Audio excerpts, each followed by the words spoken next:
اعوذ باللہ من الشیطان الرجیم، بسم اللہ الرحمن الرحیم۔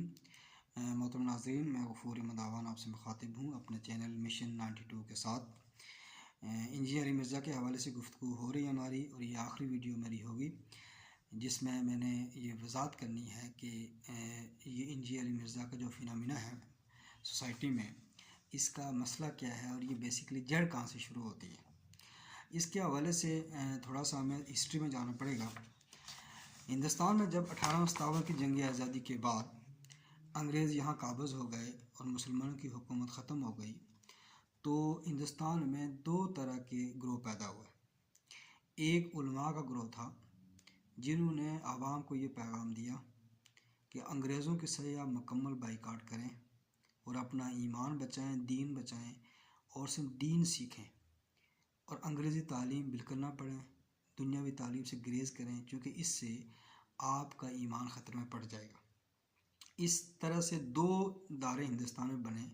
ایک دیوبند کی شکل میں علماء کا، جنہوں نے مسجدوں میں مدرسوں میں بیٹھ کر طلباء کو دین پڑھایا، دین سکھایا، اور وہاں سے علماء بنے، اور اس کے بعد مزید شاخیں بنی اور دنیا میں علماء پھیلے اس طریقے سے، اور آج بھی مدارس موجود ہیں، علماء پیدا ہو رہے ہیں جو اصل دین کو ہمیں پکڑے ہوئے ہیں، جو نبی صلی اللہ علیہ وسلم کے دور سے آج تک دین چلا آ رہا ہے۔ دوسرا طبقہ سر سید کے طور پر پیدا ہوا علی گڑھ کی صورت میں، جنہوں نے یہ کہا کہ سر سید نے یہ کہا تھا کہ میں یہ چاہتا ہوں کہ مسلمان کے ایک ہاتھ میں قرآن مجید ہو اور ایک ہاتھ میں سائنس ہو۔ لیکن تاریخ گواہ ہے کہ علی گڑھ سے جو تعلیم جب لوگوں کو دینا شروع کر دی گئی، وہاں سے لوگ جو فارغ التحصیل طلباء ہوئے، اور بدقسمتی سے جتنے بھی مسلمانوں کے اندر ہندوستان میں فتنے پھیلے، اس کی بنیاد علی گڑھ بنا۔ اب میں فتنے کے بارے میں بتا دوں آپ کو۔ دین بیزاری، لبرلزم، سیکولرزم، جو اصطلاح آج لوگ معروف ہیں، آج لوگ میں اندر معروف پائی جاتی ہیں، لبرلزم، سیکولرزم، اس کی بنیاد وہاں سے پڑی۔ دیریت، خدا کا انکار وہاں سے شروع ہوا۔ حدیث کا انکار وہاں سے شروع ہوا، چونکہ سسیم خان نے حدیث کا انکار کیا، معجزات کا انکار کیا، اور بہت سے ایسے عقائد اپنا لیے جو گمراہ کن تھے۔ اس کے بعد جو جدید تعلیم یافتہ طبقہ جو پیدا ہوا ہندوستان میں، اور پاکستان بننے کے بعد مزید جو ادارے بنتے چلے گئے، تو مسلمانوں کے اندر دو گروپ ہو گئے، ایک جدید تعلیم یافتہ طبقہ اور ایک مذہبی طبقہ۔ مذہبی طبقہ علماء کا تھا جو اپنے دین کے ساتھ کمیٹڈ تھے، اور جدید تعلیم یافتہ طبقہ جو پیدا ہوا وہ کالج یونیورسٹی سے جو فارغ التحصیل لوگ ہوئے، ان کے اندر مغربیت بہت زیادہ آ چکی تھی، وہ مغربی تہذیب سے متاثر ہو چکے تھے۔ انگریزوں نے 100 سال کے اندر یہاں پر اپنی تہذیب کے آثار مکمل چھوڑ دیے تھے۔ سیاسی سطح پر، معاشی سطح پر، معاشرتی سطح پر اپنی تعلیمات عام کر کے وہ چلے گئے یہاں سے۔ یہی وجہ ہے کہ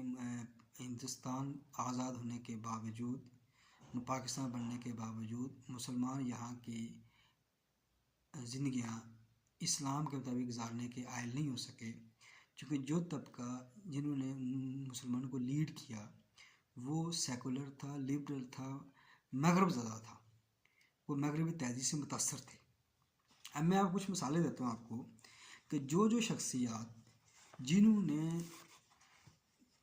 شروع میں دین کا دعویٰ لے کر کھڑے ہوئے اور عوام کو یہ سمجھانے کی کوشش کی کہ دین کیا ہے، اسلام کیا ہے، اور انہوں نے جو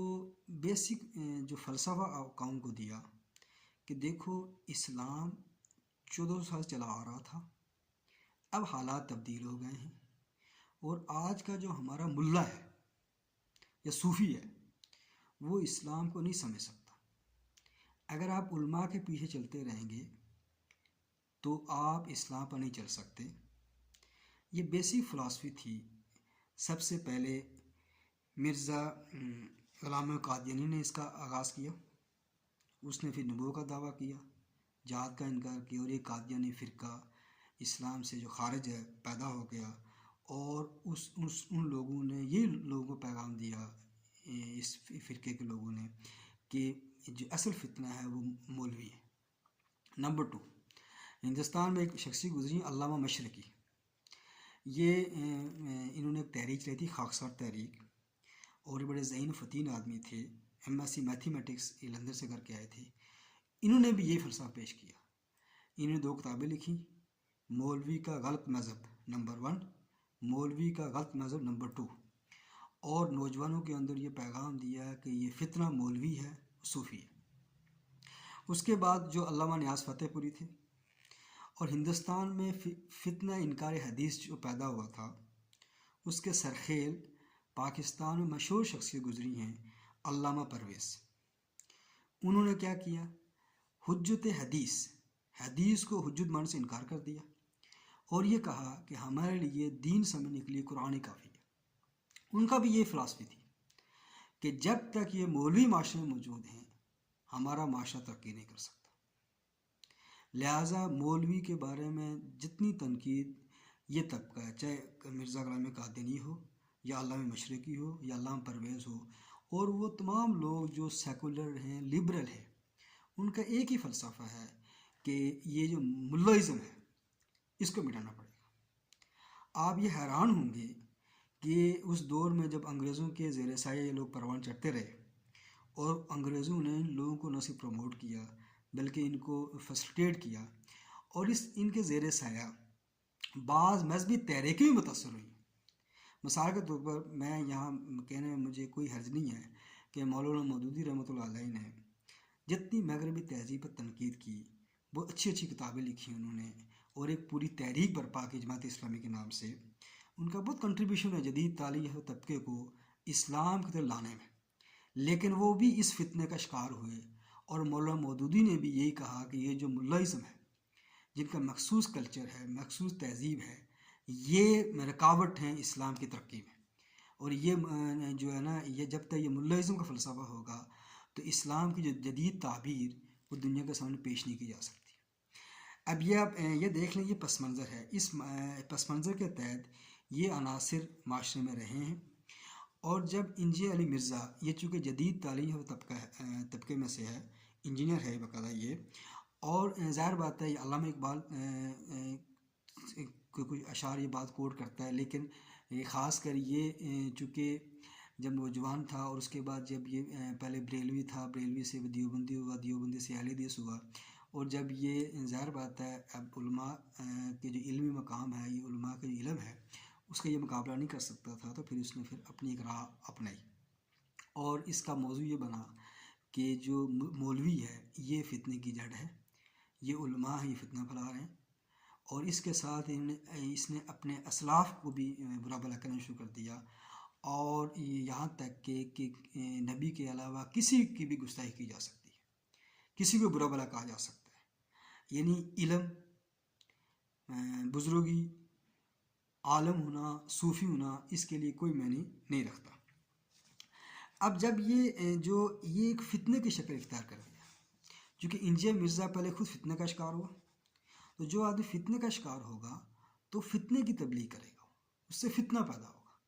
اور یہ وجہ ہے کہ معاشرے میں انجینئر علی مرزا نے کہتے ہیں فرقہ واریت سے ہٹ کر بات نہیں کی، بلکہ فرقہ واریت سے ہٹ کر بات کرنے کا طریقہ اپنا کر مزید معاشرے میں انتشار پھیلایا ہے۔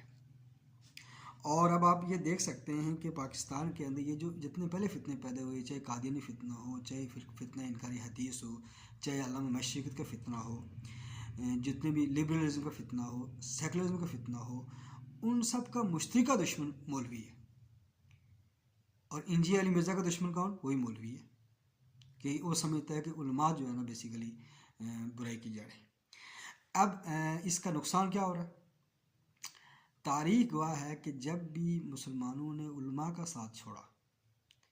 آپ جتنی معلومات حاصل کر لیں، علم بھی حاصل کر لیں گے، آپ تفسیریں پڑھ لیں گے، لیکن آپ سیدھے راستے پر نہیں آ سکتے۔ میں اس ویڈیو کے ذریعے نوجوانوں کو یہ پیغام دینا چاہتا ہوں، فتنے سے بچنے کا ایک ہی حل ہے، وہ یہ ہے کہ اپنے علماء کی طرف رجوع کریں آپ لوگ، اور علماء کے پاس بیٹھیں، علماء کی بات سنیں۔ ہر مکتب فکر میں اچھے علماء موجود ہیں، میں یہ نہیں کہتا کہ سب علماء صحیح ہیں، لیکن باعث مجموعی علماء کردار معاشرے میں ہے تو آج معاشرے میں پاکستان میں اسلام محفوظ ہے۔ اگر یہ علماء نہ ہوتے تو پاکستان ترکی بن چکا ہوتا۔ کمال اتاترک نے جب خلافت ختم کی اور وہاں پر سیکولر نافذ کیا، قرآن مجید ختم کر دیا، بند کر دیا تھا، اذان بند کر دی تھی، نماز پر پابندی لگ گئی تھی، پردے پر پابندی لگ گئی تھی، وہ حالات پاکستان میں نہیں ہوئے، اس لیے کہ 1857 کی جنگ آزادی کے بعد سے آج تک علماء موجود ہیں، علماء اپنا رول ادا کر رہے ہیں، تو دین محفوظ ہے۔ ورنہ ہر آدمی جو اٹھتا ہے قرآن حدیث کی تعبیریں کرتا ہے، اپنی مرضی کی تعبیر کر رہا ہے، اور جو ہے نا جدید طبقہ جو پیدا ہوا اسلام کی تعبیر کرنے والا، یہ مغرب کو بہت پسند ہے۔ مغرب ایسے مسلمان چاہتا ہے جو اسلام کی تعبیر وہ کرے جو مغرب کو پسند ہو۔ تو پاکستان میں جو یہ علی مرزا ہو گیا اور مختلف اور یوٹیوبرز بہت سے ہیں جو اسلام کی تشریح کر رہے ہوتے ہیں، کچھ حدیث پیش کر لیجیے، قرآن یہ کہتا ہے، حدیث یہ کہتی ہے، تضاد بیان کرتے ہیں، یہ سب اور یہ اس طرح کی تعبیریں کرنے لوگ مغرب کو بہت پسند ہیں۔ یہی وجہ ہے کہ مغرب کا فلسفہ یہ ہے کہ جدید تعلیم یافتہ طبقہ اور وہ لوگ جو اسلام کو ملائزم سے ہٹا کر پیش کرنا چاہتے ہیں، ان کو میڈیا کے ذریعے پروموٹ کیا جائے۔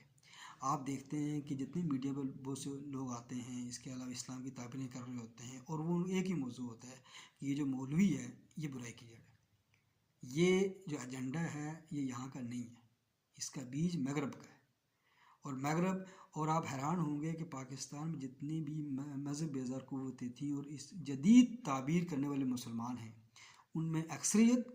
تحریک انصاف کے ساتھ ہے۔ تو میرا عوام سے یہ اپیل ہے، نوجوانوں سے یہ اپیل ہے کہ وہ سنجیدہ ہو کر ایک تو پڑھنا شروع کریں،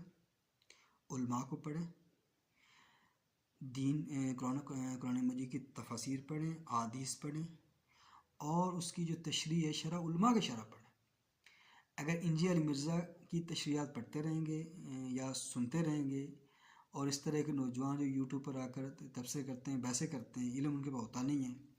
اور اوبیسلی نوجوان متاثر ہو جاتے ہیں اور سمجھتے ہیں کہ بہت بڑے عالم دین ہیں جی، کتنی اچھی تقریر کر لیتا ہے یہ، تو یہ جو ہے نا ایسا نہ ہو کہ جو ہے نا نوجوان غلط راستے پر چل رہے ہوں اور ان کو شعور بھی نہ ہو۔ تو میری اپیل ہے کہ اس فتنے کا حل یہ ہے کہ علماء کی طرف رجوع کیا جائے، یہیں سے آپ کو ہدایت ملے گی، یہیں سے آپ کو سیدھا راستہ ملے گا۔ جزاک اللہ، شکریہ۔